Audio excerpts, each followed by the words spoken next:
आज़ादी के इस अमृत कालखंड में राष्ट्र निर्माण की राहों के सबसे कद्दावर हमसफ़र हमारे देश के युवा ही तो हैं। जब देश गुलामी की जंजीरों में जकड़ा हुआ था, तब भी इन्हीं युवाओं ने आगे बढ़कर जिम्मेदारी ली और अपने प्राणों की आहुति देकर भारत माता को आज़ाद कर दिखाया।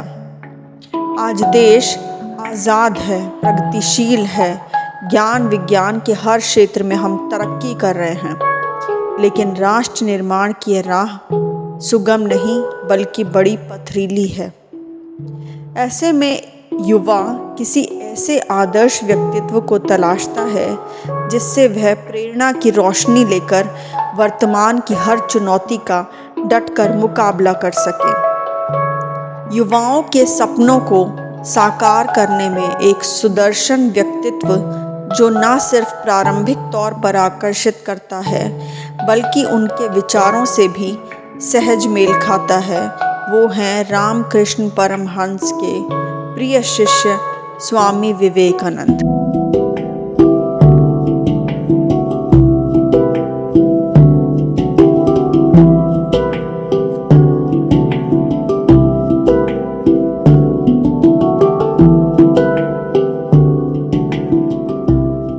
जाने वाले नवयुवक जब विवेकानंद के शरीर सौष्ठव को देखते हैं तो वे अच्छी सेहत हासिल करने के लिए व्याकुल हो उठते हैं।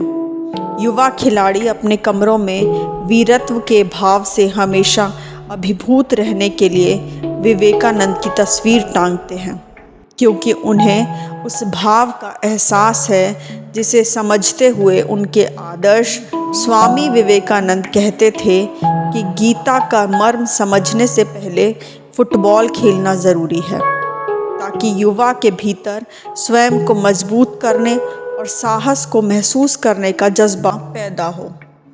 जो छात्र प्रतियोगी परीक्षाओं की तैयारी करते हैं वो अपने आत्मविश्वास को सशक्त करने के लिए स्वामी विवेकानंद के विचारों को अपने हृदय में आमंत्रित करते हैं। बिना विवेकानंद की तस्वीर के तैयारी को वह धार नहीं मिलती जो लक्ष्य तक लहरों की मानिंद प्रवाहित होती है। कहने का तात्पर्य यह है कि हर युवा के हृदय के मौलिक आदर्श और प्रेरणा स्रोत स्वामी विवेकानंद ही हैं। इसमें किसी को रंच मात्र भी संशय नहीं होना चाहिए। स्वामी विवेकानंद के बताए मार्ग का अनुसरण करके ही हम आज़ादी के अमृतकाल के सही मायने समझ सकते हैं। उनके दिशा निर्देशों में से जो सबसे अहम तत्व है वह है मानवीय मूल्यों का परिष्कार। स्वामी विवेकानंद यह बखूबी समझते थे कि भारत जैसे आध्यात्मिक वैचारिक राष्ट्र की प्रगति में युवा सबसे महत्वपूर्ण भूमिका निभा सकते हैं, और ये तभी संभव हो पाएगा जब युवाओं में मानसिक विचलन की स्थिति ना हो। युवा शारीरिक तौर पर तो मजबूत हों ही, मगर मानसिक तौर पर मजबूत होना भी उतना ही अपरिहार्य है। स्वस्थ व्यक्ति की परिभाषा में स्वस्थ शरीर और स्वस्थ मन दोनों शामिल होते हैं, और यह बात स्वामी विवेकानंद से बेहतर कौन समझ सकता है। युवा भारत के युवाओं ने उनके संदेश को अंगीकार किया, तभी जाकर आज़ादी हासिल करने का स्वप्न पूरा हो पाया। हमारे देश के क्रांतिकारियों ने स्वामी विवेकानंद के बताए मार्ग का अनुसरण कर स्वयं को आंदोलन की आहुति में झोंक दिया। सिर्फ क्रांतिकारियों ने ही नहीं बल्कि नरम दल के नेताओं ने भी स्वयं को दृढ़ विचारों से ओतप्रोत करने के लिए स्वामी विवेकानंद के विचारों को संबल बनाया। स्वामी विवेकानंद ने हमें बताया कि ईश्वरीय शक्ति, जिसे हम दूसरे अर्थों में सृष्टि की शक्ति समझ सकते हैं, सर्वोपरि है, और यह शक्ति राजा और रंक में भेद नहीं करती है। यह शक्ति सभी को समान रूप से हासिल है, और यह हम पर है कि हम उसका उपयोग कैसे करते हैं। इसी तथ्य और तर्क को आगे बढ़ाते हुए स्वामी विवेकानंद ने कहा कि सही अर्थों में वही व्यक्ति जीवन को सार्थक स्वरूप में जी पाता है जो दूसरों की सेवा के लिए उपस्थित रहता है। उन्होंने कहा कि हमें संपूर्ण समाज और राष्ट्र की सेवा का संकल्प लेकर पूरी मानवता की सेवा करनी चाहिए। स्वामी विवेकानंद व्यक्ति के मनोभाव यानी सोच को बहुत महत्व देते थे। उनका मानना था कि हमारी सोच हर हाल में सकारात्मक होनी चाहिए। हम क्या बोलते हैं इसकी बजाय यह ज़्यादा महत्वपूर्ण है कि हम क्या सोचते हैं, क्योंकि हमारी सोच लंबे समय तक बनी रहती है, जबकि शब्द बोलने के साथ ही समाप्त हो जाते हैं। आत्मविश्वास की व्याख्या करते हुए विवेकानंद ने कहा कि जब आप स्वयं के सत्य की खोज करते हैं, उसे एक बार समझ लेते हैं, तो आपका खुद पर यकीन बढ़ता है। आप अपने स्वभाव यानी निज गुण धर्म को समझते हुए जीवन व्यतीत करते हैं, तो आत्मविश्वास आपको सहज स्वरूप में उपलब्ध हो जाता है। स्वयं की सोच को सही दिशा देने पर बल देते हुए उन्होंने इस तथ्य को बार बार रेखांकित किया कि जो आप सोचेंगे वही आप बन जाएंगे। स्वामी विवेकानंद का एक वाक्य जिसे हर विद्यार्थी अपने कमरे में उनकी तस्वीर के साथ दीवार पर चिपकाता है वो है, उठो, जागो और तब तक मत रुको जब तक कि लक्ष्य हासिल न हो जाए। भारतवर्ष के सभी विद्यार्थियों का ध्येय वाक्य यही होता है और यही होना भी चाहिए। युवा अवस्था में अपने सपनों को पूरा करने के लिए भला इससे ज़्यादा प्रेरणात्मक वाक्य हमें कौन दे सकता था। इसके साथ ही स्वामी विवेकानंद ने यह भी कहा कि आप एक समय में एक ही विचार को लें और उस खास समय में पूरी ऊर्जा उस एक विचार में समाहित कर दें। बाकी अन्य सभी कार्यों को भूल जाएं। बाकी जब उस विचार या लक्ष्य की राह में कोई बाधा आए तो भी स्वामी विवेकानंद के इस विचार को अंगीकार कर लें कि समस्याओं का आना इस बात का प्रतीक है कि आप सही मार्ग पर चल रहे हैं। स्वामी विवेकानंद ने एक और बात पर बहुत जोर दिया और वो है आध्यात्मिकता। विवेकानंद का यह मानना था कि भारतवर्ष के युवाओं की आध्यात्मिक जागृति होनी ही चाहिए।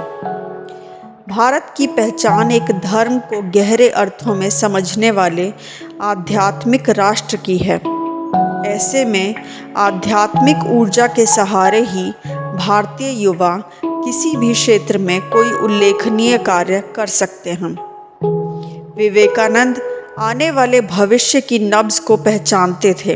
वो जानते थे कि युवाओं ने समय रहते अगर स्वयं को अनुशासन से नहीं संवारा तो वो दिग्भ्रमित हो जाएंगे और बिखरी हुई ऊर्जाओं से न सिर्फ उनका बल्कि देश का भविष्य भी प्रभावित होगा। कुल मिलाकर स्वामी विवेकानंद ऐसे संपूर्ण व्यक्तित्व हैं जो युवाओं के लिए प्रेरणा की अविरल धारा के तौर पर स्थापित होते रहे हैं। वक्त की इस दहलीज पर जब भारत आज़ादी का अमृत महोत्सव मना रहा है तो स्वामी विवेकानंद हमारी विरासत के दमकते हुए सूर्य की तरह हमारे अंतःकरण में उपस्थित और प्रतिष्ठित हैं।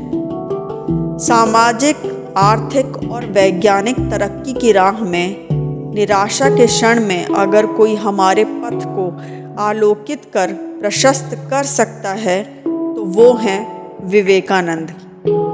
ऐसे में हम सभी की सामूहिक जिम्मेदारी होनी चाहिए कि हम पूरे मनोयोग से सबसे पहले स्वामी विवेकानंद के जीवन को जानें, उनके विचारों का गहराई से अध्ययन, मनन और विवेचन करें ताकि उनके संदेश के सहज स्वाभाविक अर्थ से हम भली भांति परिचित हो सकें।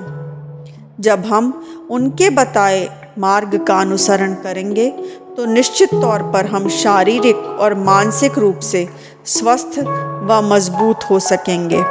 साथ ही स्वयं की प्रगति के जरिए राष्ट्र के विकास के महायज्ञ में हम अपनी आहुति डाल सकेंगे।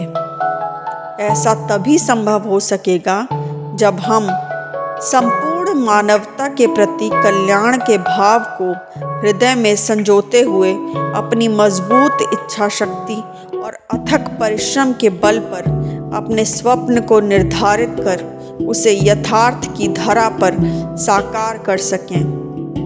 माता पिता, गुरु, बंधु बांधव और समाज के हर वर्ग समुदाय के प्रति करुणा और प्रेम से भरे हुए हृदय के साथ जब हम पूरी मानवता के साथ संवाद करेंगे, उनके हर सुख दुख में सहभागी बनेंगे, तब सही मायने में हम स्वामी विवेकानंद के सपनों के भारत को पूरे विश्व के सम्मुख प्रस्तुत कर वसुधैव कुटुंबकम की उद्घोषणा कर सकेंगे। अगर हम ऐसा कर पाने में सफल होते हैं तो आज़ादी के अमृत महोत्सव का जो उद्देश्य है, संकल्प है, वह पूरा हो पाएगा और हम सभी स्वामी विवेकानंद के शिकागो विश्व धर्म सम्मेलन के यादगार संबोधन sisters and brothers of America में छिपे हुए विश्व बंधुत्व को सिर्फ भारत या अमेरिका में ही नहीं बल्कि पूरे विश्व में प्रतिष्ठित कर सकेंगे और समूचा संसार भारत के साथ समवेत स्वर में कह उठेगा, वसुधैव कुटुंबकम।